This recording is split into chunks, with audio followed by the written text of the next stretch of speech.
Today I want to talk about something, though, that is serious. Today I want to talk about a war that the mainstream media is ignoring.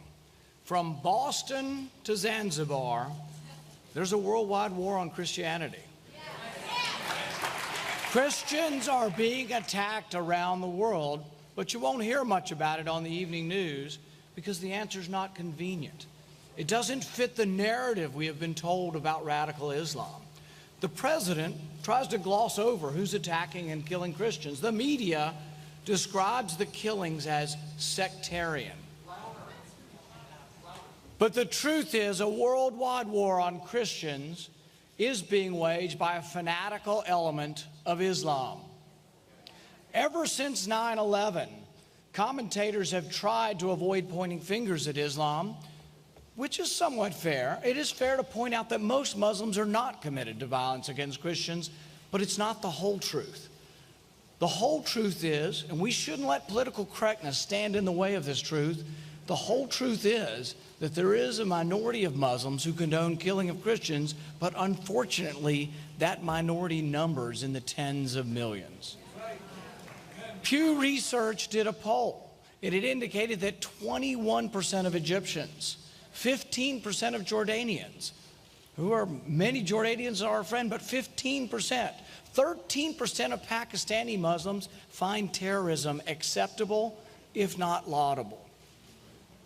It's a minority to be sure, but if you add up the numbers in just 3 countries, it's over 40 million Muslims sympathize with violence against Christians.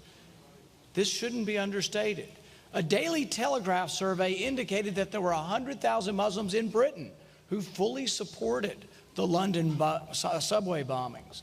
400,000 said they had some sympathy for these bombings. This is not a little problem, and it's not going away quickly. In Zanzibar, a tiny little island off the coast of Africa, a priest was recently shot in the head on his way to church by 2 Muslim youths. A message by the Muslim Renewal said, "We thank our young men trained in Somalia for killing the infidel. Many more will die. We will burn homes and churches. We have not finished. At Easter, be prepared for disaster." In Kenya, motorcycle assailants hurled bombs into a Christian church, injuring 15 people and breaking the legs of the pastor. In Indonesia, the world's most populous Muslim nation, 3 girls were beheaded on the way to their Christian school. Make no mistake, there is an element of radical jihad in this. In Guinea this year, a Muslim mob attacked and killed 95 Christians and injured 130. In Egypt, just recently, 82 churches were attacked, leaving hundreds dead and wounded.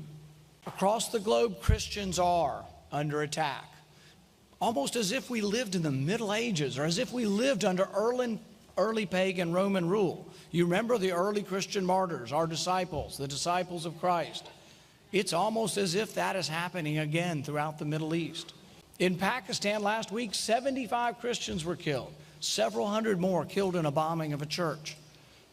Asia Bibi is a Pakistani Christian. She sits on death row for blasphemy. She says it all began when she drew water from a Muslim well. As she was filling her bowl of water, a crowd formed and chanted, "Death, death to the Christian." She pleaded for her life. She was pelted with stones, punched in the face, and dragged through the streets. The local imam finally interceded to say, "If you don't want to die, you must convert to Islam." The crowd descended on her, beating her with sticks. Finally, the police stopped the attackers, only to arrest her. She has now been on death row for the crime of blasphemy.